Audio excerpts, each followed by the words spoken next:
Have you ever looked back at your career in your 40s and suddenly realized you're just not excited anymore?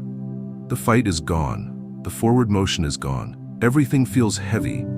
That job that used to be a stage for your strength, now it's just a place you survive. Not because you've gotten weaker, but because the rules of the game have changed, and you've been left behind. You used to matter. People used to ask for your opinion. You used to be heard. But now? You sit in meetings, speak up, and silence. Then the young guy says something, and the whole room applauds. You're not jealous, just sad. Because you know, you're no longer needed. If any of that hits too close to home, don't scroll past. Because in this video, I'm not just talking about the career crisis that hits after 40. I'm showing how I got through it with something most people would call outdated. A Stoic journal. Watch the entire video. Because maybe, for the first time in years, you'll finally see yourself again. What you're about to hear next could change the way you see your entire life. Hit subscribe, like, and stay with me, because the final minutes will be the most important.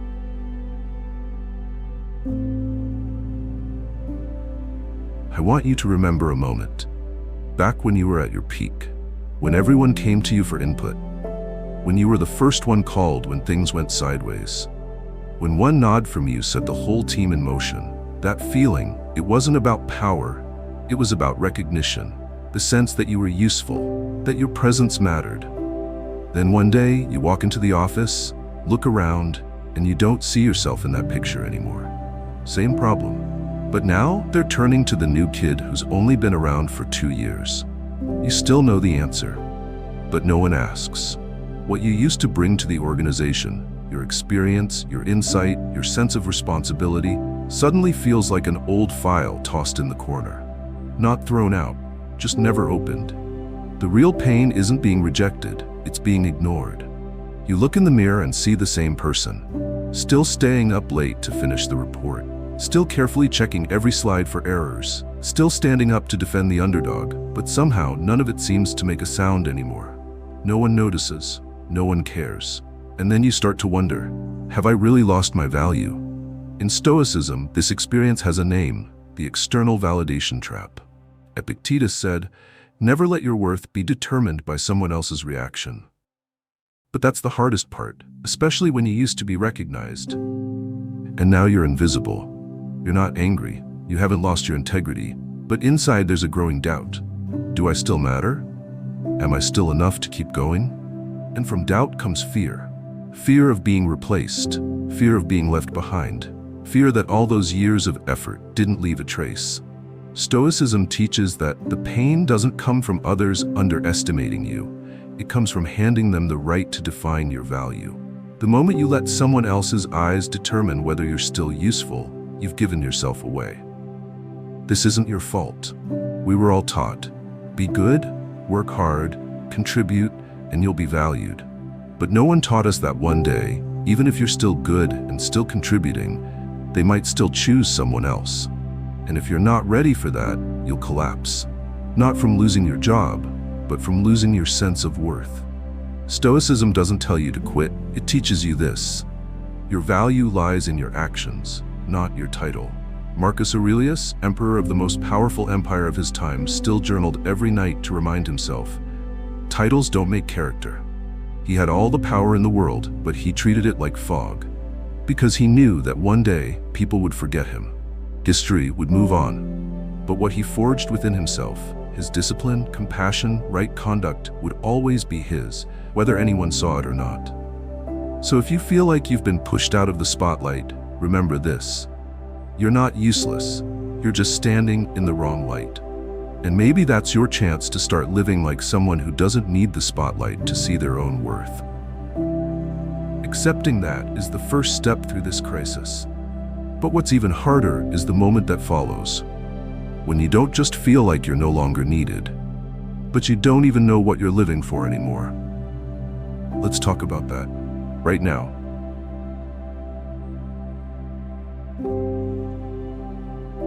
There's a quiet kind of pain that men over 40 rarely talk about. It's not about money. It's not about whether people respect you or not. It's the feeling that you're alive, but you no longer know why. You still wake up early, still show up at work, still drive, eat breakfast, sit in meetings, answer emails, approve reports. Everything moves like clockwork. But inside, something's gone dark. That spark that used to make your work feel meaningful, it's no longer there. Everything still looks right on the outside, but none of it makes you feel alive. And here's the danger. No one sees it, except you. You start to feel like the lead in a play you no longer remember agreeing to be in. The things you say each day, mostly rehearsed. The decisions you make, often just to justify a system you no longer believe in. The work you do, it's not bad, but it no longer makes you proud. You're going through the motions, continuing something, only because you've come too far to stop. You ask yourself, if I just stopped, what would happen? Would anyone notice? Would anything change? That question, left unanswered, will eat at you from the inside out. Marcus Aurelius wrote in his personal philosophical journal, "Don't live as if you'll live forever. Death hangs over you. Each act could be your last." He wasn't talking about physical death, but about the death of the soul. The withering of a man who once had dreams, once had fire, but now survives by habit alone. In Stoicism, this state is known as anesthesia of purpose, the numbness of meaning. When you no longer know what matters to you, no longer have an anchor inside, no longer have a why behind the what, you become a machine that can talk, behave, smile in public, but is hollow inside. Seneca warned, people often don't realize they're on the wrong path until life is almost over. Not because they didn't try, but because they never stopped to ask, is this path even mine? Are you living the life you want, or the life others expect of you? That question won't be taught in school. It's not in your company KPIs, it's not in your job description. But if you don't ask it, you'll keep trading your time, your energy, your life for things that, even when you finally reach them, still don't feel like enough. Stoicism doesn't give you a package to answer. It teaches you how to ask the right questions. And one of the most powerful tools for that is journaling. Not to write what I did today, but to ask, what did I live for today? Epictetus taught, live each day as if you're a soldier on a noble mission. And you don't get to pick the easy mission. You're assigned the one that forces you to grow. But if you no longer even know what that mission is, then you're lost, even if you're still on the battlefield. Men over 40 don't die from illness. They die from losing direction. They don't quit overnight, but they stop dreaming. They don't scream, but they go silent and accept. They don't fall all at once, but they sink bit by bit, day after day. If you feel like that, don't rush to find the answer. Start by stripping away the old definitions. What is success? What is work? Who am I without a title? Write it all down, then read it back. Keep going until something makes your heart beat faster. That's the thing you need to hold on to. Because after losing your direction, the next thing you're most likely to lose is yourself. When there's no fire, no purpose, your real self starts to fade from the mirror. And that is what we'll talk about next.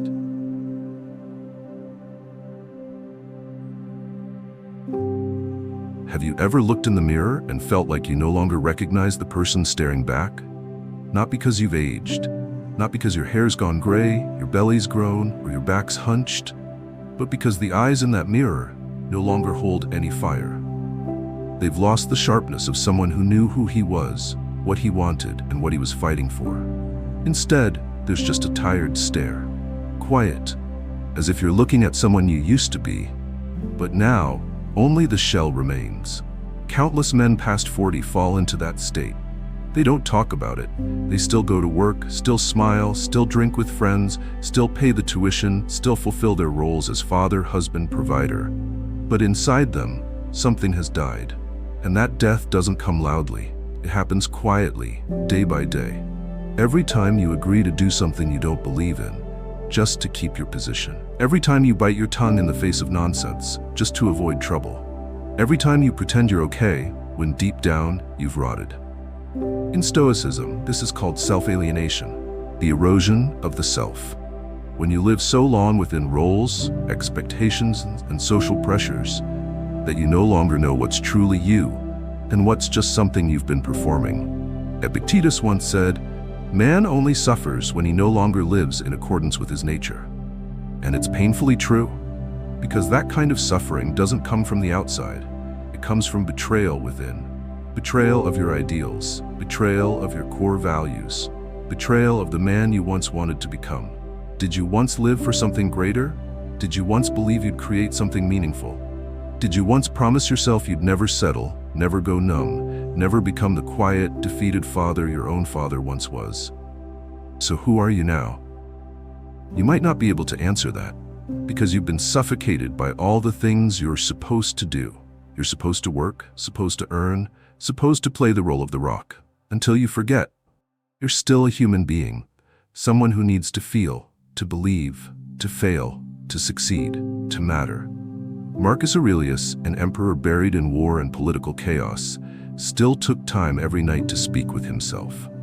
In his timeless journal Meditations, he didn't write about politics. He wrote about honesty, virtue, how to stay true to himself in a world full of deceit and distraction. You don't need to be an emperor to do the same. You just need to look in the mirror, look hard, and ask, what have I betrayed in myself? And if you can name it, you can begin the way back. Write it down. Not to be poetic, just to be real. Write what you once believed in, once loved, once burned for. Write about the career you wanted, but never dared to chase. Write about that moment your kid said something that broke you, but you brushed it off. Write about who you were before the world told you to grow up. Write to gather the broken pieces of yourself. Stoicism doesn't ask you to be numb. On the contrary, it demands that you reclaim control of your life, instead of letting life drag you along like a machine. You can't control the fact that the world changes, that your coworkers are younger, that your company's merging, or that the economy's shaky. But you always control whether or not you live in truth with yourself. And that is the source of real freedom. Not freedom from circumstances. Freedom from the fear that you've lost yourself. Because if you're no longer you, then none of what you're holding on to means anything. But there's one thing even more brutal. You might still have yourself, but lose the people you love most. And that's what we'll face next, when the bond with your own children begins to slip away. Not everyone has the patience to watch until the end, but those who do are always the ones who go further than the rest. If you're one of them, subscribe and like. We're on the same team.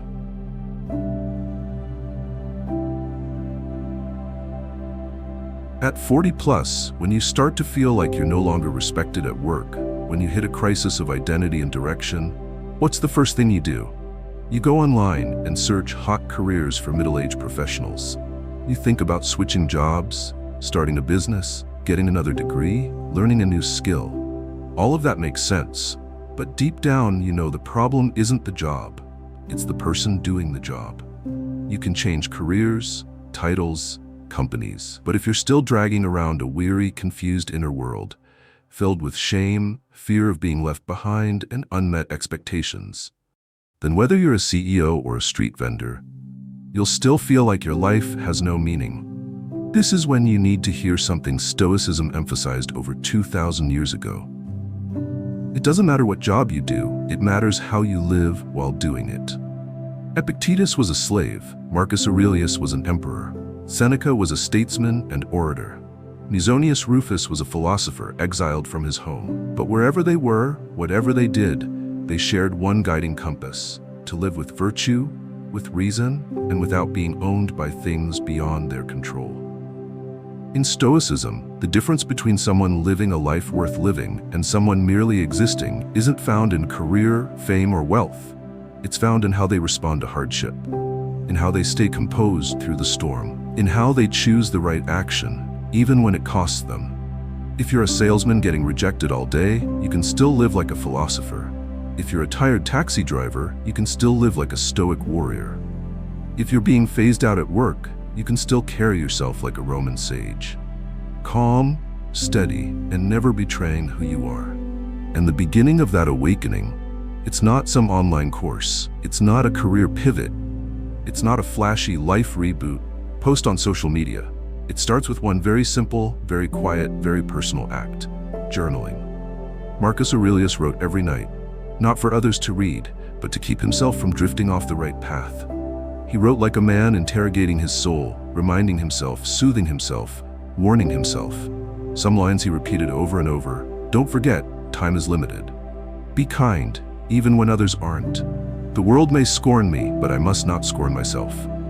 He didn't write to perform, he wrote to train. So if you're in that murky part of life, where achievements feel hollow, motivation sounds fake, and nothing out there seems to fix what's in here, start from within. Start by writing, how am I living today? How am I choosing to respond to things beyond my control? Am I still holding on to kindness, integrity, and strength, even in the smallest things? You'll start to realize something. Stoicism doesn't demand that you win. It only asks that you don't collapse on the inside. And from those honest lines, you'll slowly rebuild a foundation to stand on. No applause needed, no recognition required, no spotlight necessary. Just one quiet vow to live rightly every day, regardless of circumstance. Because the moment you stop letting your career define you, you begin to live by your own values. And true value has never been about your job title, it's always been about how you respond to life. And once you start writing, you'll begin to see there are things you still control, even when everything out there feels like chaos. And that is exactly where Stoicism lays its first brick for self-rescue. But what exactly should you write? And how do you write so that each page of your journal becomes a tool for rebuilding yourself instead of just a list of complaints? That's what we'll dive into next. How to use Stoic journaling as a battle-tested tool to reclaim your mind.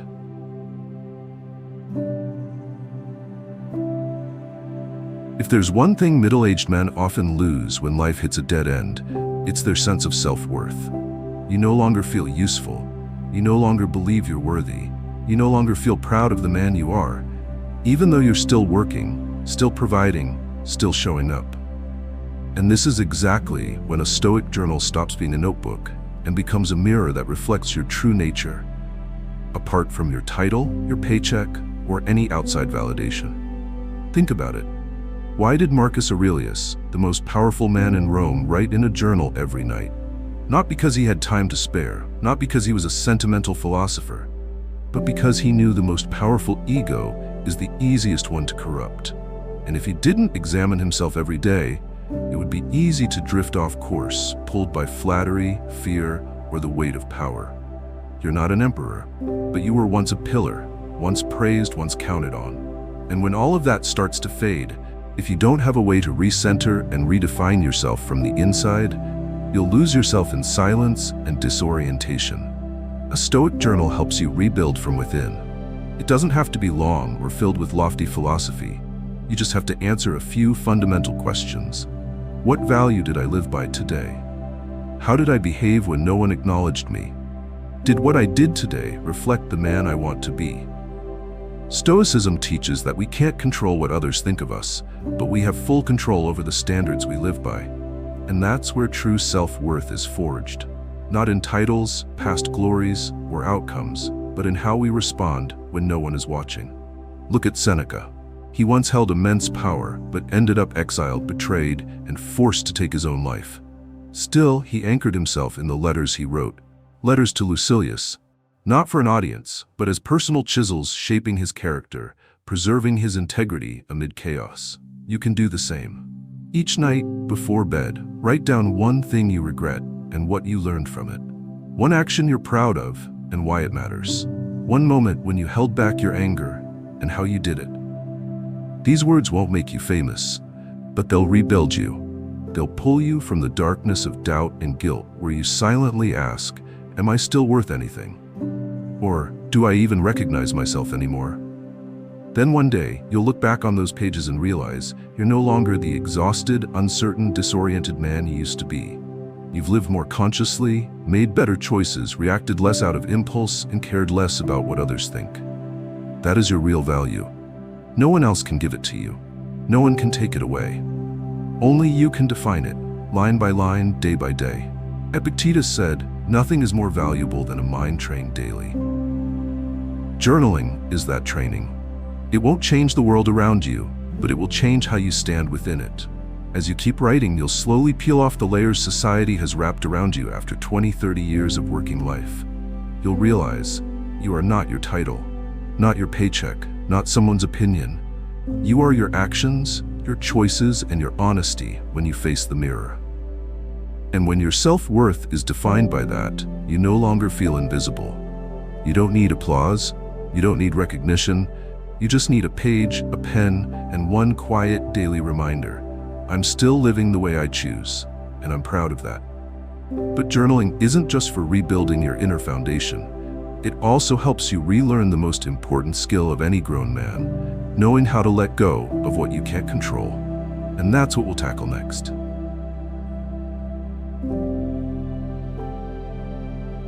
One of the biggest mistakes men over 40 make is thinking, I know myself well enough, I don't need to write things down. But it's exactly at that point, when you think you're grounded, that you start to drift. Not because you're foolish, but because modern life constantly pulls you away from yourself. It fills your head with noise, social expectations, financial pressure, the weight of fatherhood, the obsession with success, and the fear of being left behind. You respond by tensing up, trying to control everything: your income, your children's future, people's opinions, your career path. But the more you try to control, the more exhausted you become. Because Stoicism laid out a hard truth a long time ago. Happiness doesn't come from controlling everything, but from knowing what to control and what to let go. That's the core principle Epictetus called the dichotomy of control. And the only way to keep that principle from being buried in the chaos of daily life is to write it down. Reflect on it.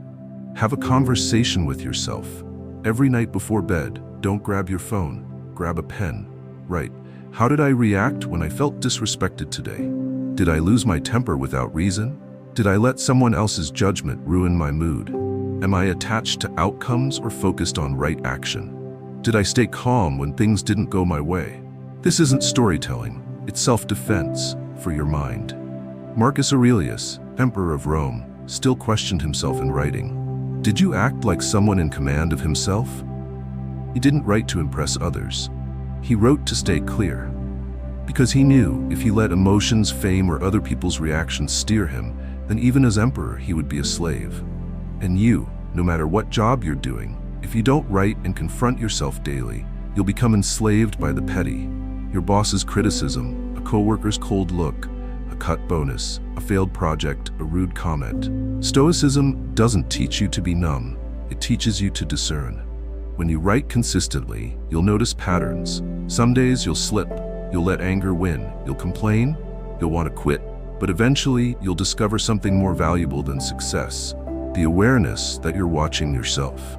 And that awareness alone puts you ahead of 90% of people. People who live in constant reaction, never pausing to ask, am I living or just reacting? The more you write, the lighter you'll feel.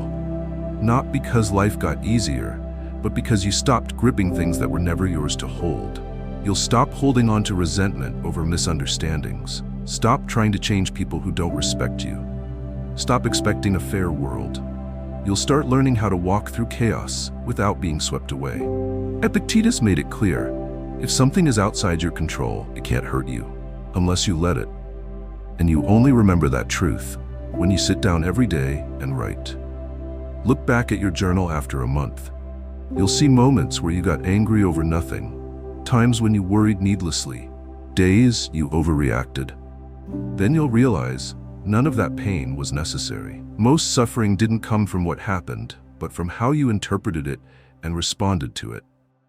Write to see that. Write to retrain how you live.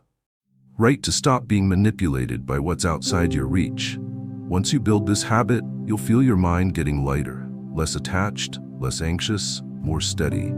You'll start walking with clarity, even if the world around you hasn't changed. You don't have to be a philosopher. You just have to be a man clear-eyed enough to ask himself each day, am I living like someone I respect? Because a middle-aged man who still holds on to the ability to speak honestly with himself has not lost. And from that point on, you'll begin to recover something you thought was gone: inner freedom. And in the next part, we'll continue this journey, learning how to let go so that life's turmoil no longer shakes your foundation.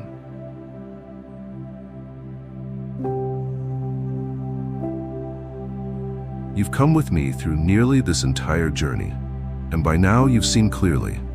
A midlife career crisis isn't just about losing a job. It's the slow erosion from within. The confusion, the disorientation, the loss of self. None of it happens in a day. It comes from ignoring yourself for too long. And now, it's time to stop just understanding and start acting. You don't need to do anything grand. You don't need to declare a rebirth. You don't need to post a dramatic status on social media. You just need to pick up a pen and start writing. Tonight. Don't overthink it. Don't wait for a fancy notebook. Don't wait for the perfect moment. Because if you wait for ideal conditions, you'll never begin. And you'll stay stuck in that quiet fog for a few more years until the emptiness inside you consumes everything human that's left. So do it tonight. Grab a blank notebook or any piece of paper you can find and write these 3 things. 1. What did I control today? Maybe you held back your temper. Maybe you chose not to argue over something petty. Maybe you stayed silent when it mattered most. Write it down. These are small, quiet victories, but they are rebuilding your inner strength. 2. What did I cling to that I couldn't control? Maybe it was someone's judgment, an unanswered email, a meeting that made you feel dismissed. Write it down, then remind yourself, this doesn't belong to me. Number 3. What do I need to let go of to keep my peace? Maybe it's an expectation. Maybe it's the role of the successful man. Maybe it's the pride that's been hurting you for years. Write it down and feel yourself start to loosen the chains. Do this every night for 7 days. Just 7 days and you'll begin to feel a shift inside. You'll be more clear-headed. You'll stop reacting impulsively. You'll stop panicking when things go wrong. You'll start living with focus, because the moment you sit down to write, you are no longer a victim of circumstance. You become someone taking conscious action to reclaim control over your own life. A Stoic journal won't win you the lottery. It won't get you promoted. It won't make others behave the way you want, but it will help you stay grounded, even when life shakes you to the core. Epictetus once said, "You can't control the wind, but you can adjust the sail." Writing is that adjustment. Every page is a turn of the mental rudder, keeping your course steady, even in rough seas. You'll realize that by simply writing consistently, you'll no longer see yourself as an old man left behind, but as a grown man retraining himself to walk through the hardest stretch with agency, not resignation. And if one day you feel like giving up, like journaling is pointless, like it's not changing anything, remember this: Marcus Aurelius wrote inside a war tent, in the middle of snow, blood, and rebellion. If he could sit down and write, then you, in your urban life with a warm cup of coffee, have no excuse not to. Write as a way of life. Write as a practice of discipline. Write as a return to your core after years of chasing everything else. And if you start today, you'll soon see this truth. You don't need anyone to give you your worth back. You already have it inside. You just need to remember how to call it home. Start with a blank page. And with the same hands that once built so many extraordinary things, though you've long forgotten that. And if you're still hesitating, stay with me for one last message. Not as a YouTuber asking you to like and subscribe, but as a fellow man who's been lost and finally found the way back. We'll talk for real, like brothers who've walked through the dark. Thank you for watching. Support this amazing community by subscribing and turning on notifications now. Hit like and share your experience in the comments to spread positive energy today. Together, we can inspire and uplift each other on this journey.